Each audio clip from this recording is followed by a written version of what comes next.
situation in the Middle East remains in a deadlock, the risks to global trade through the Strait of Hormuz have surged, and the dynamics of Iran's relationships with Russia and China are constantly in the spotlight. Recently, both countries have pressured Iran, urging diplomatic solutions to the crisis. On March 24th, China's foreign ministry reported that Foreign Minister Wang Yi held a phone call with Iran, calling for seizing the opportunity for peace and negotiating as soon as possible, emphasizing that dialogue is more important than war.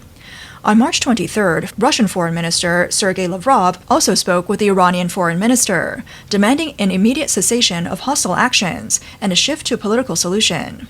He also emphasized protecting Iran's legitimate interests and condemned U.S. and Israeli actions. Analysts believe Russia has explicitly urged Iran to back down, signaling that Moscow views Iran as unable to continue fighting. Shortly afterward, China followed suit, aligning with Russia in terms of diplomatic timing. This indicates coordination between the two countries. Their shared goal is to maintain the stability of the Iranian regime, ensuring it continues to act as a strategic counterbalance to the United States. From Beijing's perspective, Iran is not only a major energy supplier, but also a key node in the Belt and Road Initiative.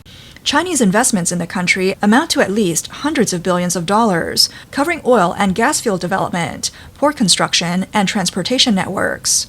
If the Iranian regime were completely overthrown, it would directly threaten China's energy and geopolitical interests. Therefore, Beijing must intervene diplomatically and urge Iran to turn to negotiations. However, the real geopolitical maneuvering behind these statements is far more complex than the public declarations. On March 26, a source close to China's foreign ministry, Wang Ruolin, revealed to the Epoch Times that Iran has refused any purely diplomatic arrangements and instead pressured Beijing with selective security, linking substantial aid to the safe passage of Chinese commercial ships through the Strait of Hormuz. This is soft extortion. Without military assistance, China cannot ensure the smooth passage of its trade routes. Beijing's multiple secret negotiations have ended in failure, and its efforts to profit from the geopolitical game are now facing the dual impact of diplomatic imbalance and economic stagnation. Additionally, another source revealed that Beijing had initially planned to use its special relationship with Iran to play a key mediator role in the U.S.-Iran conflict, aiming to gain leadership over the global south. However, this idea quickly faced cold reality. Sources indicate that Russia has simultaneously intervened strongly in Middle Eastern affairs, and the relationship between China and Russia on the Iran issue is not a simple collaboration, but involves hidden agendas. Both countries are using Iran as leverage to exchange benefits with the U.S. and alleviate their own diplomatic pressures. Sun Ming also disclosed that both China and Russia have been making suggestions to Iran, but Iran now refuses to accept any diplomatic arrangements. Tehran's core command is clear: substantial military aid, not diplomatic rhetoric. This has left Beijing in a difficult position. Providing military aid to Iran would trigger a full confrontation with the U.S. and its allies, while refusing means losing all influence over the Iran issue. Regarding the collapse of China's diplomatic strategy, independent Chinese scholar Mr. Qin pointed out that this crisis is essentially the inevitable backlash of China's wolf warrior diplomacy and camp confrontation mentality. Beijing has long secretly supported regional disruptors like Iran to counterbalance the U.S., but never anticipated the situation would spiral out of control. Mr. Qin said that China's leaders have fallen into a self-entangling dilemma. The forces they've supported are now cutting off their own economic lifelines. The disruption in the Strait of Hormuz is not only a rupture in global logistics, but also a microcosm of the complete collapse of China's geopolitical strategy. With China and Russia jointly pressuring Iran, urging a diplomatic resolution to end the war as soon as possible, the once hardline Tehran regime, under sustained heavy pressure from the U.S., quickly depleted its leverage and began showing signs of seeking peace. Recently, President Trump confirmed that Iran has surrendered and is crying out for peace, but they're too afraid to speak publicly because they fear being killed. On the evening of March 25th, Trump candidly told Republican members of Congress that they desperately want to negotiate, but they're afraid to say it. Trump's words were livid and sharp. He even mimicked the inner dialogue of the Iranian leaders. They say, "I don't want it. We'd like to make you the next supreme leader. No, thank you. I don't want it." They are negotiating, by the way, and they want to make a deal so badly, but they're afraid to say it because they figure they'll be killed by their own people. They're also afraid they'll be killed by us. This statement not only reflects the U.S.'s confidence in the battlefield situation, but also exposes the deep divisions and survival anxieties within the Iranian regime. White House Press Secretary Caroline Leavitt told reporters on March 25th, "The U.S. has been engaged over the past 3 days in productive conversations, which led the president to temporarily instruct to postpone planned strikes, and you're starting to see the Iranian regime looking for an exit ramp." On March 26, Tehran's Tasnim news agency reported that Iran had officially responded to the U.S.'s ceasefire proposal containing 15 points. The report said that Iran's response was sent on the evening of March 25th through a mediating country, and Iran is now awaiting a reply. Iran's sudden willingness to respond to the 15-point proposal reflects a deep crisis within the regime. Trump also mentioned that at Iran's request, the destruction of Iranian energy facilities would be delayed by 10 days, until 8 p.m. Eastern Time on April 6. However, this arrangement is limited to specific targets and does not mean an overall cessation of military action. According to an official statement from Kuwait's Ministry of Public Works, the Mubarak al-Kabir port was indeed targeted in a joint attack by Iranian drones and cruise missiles. This marked the second port attack in Kuwait on that day, the first being the Shuwaik port near the capital. Preliminary assessments show the port's infrastructure suffered material damage, but there were no casualties. Located on Bubiyan Island in northern Kuwait, this port is a significant project under China's Belt and Road Initiative, jointly promoted by China and Kuwait. It aims to establish a major logistics hub in the northern Persian Gulf. After previously signaling a willingness to negotiate, Iran's sudden attack on Kuwait's port indicates that it is still maintaining pressure through selective retaliation, increasing its leverage in negotiations. At the same time, it directly targets China's overseas assets. Looking at the current situation, Iran has been responding to U.S. and Israeli strikes over the past month, using selective retaliation. It's targeted Israeli and U.S. assets and energy and infrastructure in Arab Gulf countries. The simultaneous attack on 2 Kuwaiti ports aims to show that Iran still has regional strike capabilities, while also disrupting supply chains and oil shipments in the Gulf. This also suggests that the Iranian regime, under sustained pressure, is seeking an exit strategy, but still needs to maintain a tough stance to avoid internal collapse. The attack on the Kuwaiti port serves as a public demonstration that Iran is not easily yielding, and is a direct response to China and Russia's previous joint efforts to pressure Iran into a ceasefire. Tehran needs to show through action that it still has cards to play. Chinese Foreign Minister Wang Yi emphasized that both the U.S. and Iran are willing to resume negotiations, and the international community should encourage both sides to return to the negotiation table. The sudden willingness of Iran's sudden willingness to negotiate has left many puzzled, which also indicates that under the heavy blows from the U.S. and Israel, divisions are beginning to appear within Iran. It's likely that the hardliners no longer hold full power. For a long time, Iran's top leadership relied on the Revolutionary Guard and hardliners to maintain rule. However, under the precise strikes by the U.S. and Israel, Iran has not only lost dozens of leaders, but also destroyed a significant amount of military assets, further weakening its economic base.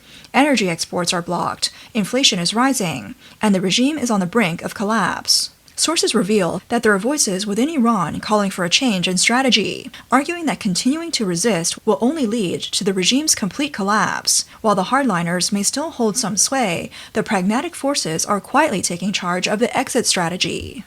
Meanwhile, the Pentagon is considering sending up to 10,000 additional ground troops to the Middle East, giving Trump more options and leverage as he weighs the possibility of peace talks with Iran. The Wall Street Journal cited U.S. Department of Defense officials, saying that this potential increase in troop numbers would include infantry and armored vehicles. Already deployed to the region are approximately 5,000 Marines and a 3,000-person combat brigade from the 82nd Airborne Division. It's unclear where exactly these ground troops would be deployed, but there's a high possibility that they could be positioned in areas within striking distance of Iran's key offshore oil export hub, Karg Island. Located deep in the northwest Persian Gulf, just about 24 kilometers from Iran's coast, Karg Island handles about 90% of Iran's crude oil exports. The island has freshwater resources and a population of over 1,000, most of whom work in the oil industry. The The surrounding deep water sea lanes accommodate large oil tankers. The U.S. and Israel have been conducting military actions against Iran for nearly a month. The pressure on Iran's naval and missile systems continues, and clear signals have been sent. While energy facilities may be temporarily spared, military strikes will not automatically cease. On March 26, the Israeli Defense Forces carried out 20 airstrikes in western Iran, targeting launch sites. These attacks, carried out in Kermanshah and Dezful, aimed at weapon storage and launch facilities for ballistic missiles and air defense systems, killing Iranian armed personnel in the process. According to Axios, the Pentagon is preparing military options for a final strike, including the use of ground forces and larger-scale bombing. The report stated that Trump has not yet made a decision, but is prepared to escalate the situation if talks with Iran don't yield results soon. Economist Nouriel Roubini, known as Dr. Doom, stated on March 27th that President Trump is more likely to escalate the conflict with Iran rather than retreat and bear the economic and international risks. He estimates the likelihood of an escalation at over 50%. Roubini pointed out that the chances of successfully escalating and winning are higher than failure, but the risks remain substantial. He believes that if the U.S. and Israel intensify their actions, Iran's regime could collapse, which would be a more favorable outcome in the midterm. Despite the ongoing deadlock in the Middle East, Trump has confirmed his visit to China at this time, which in itself sends a strategic signal. It indicates that Washington believes it has achieved some progress in its military actions against Iran, with battlefield pressure gradually easing, allowing diplomacy to take center stage in the next phase.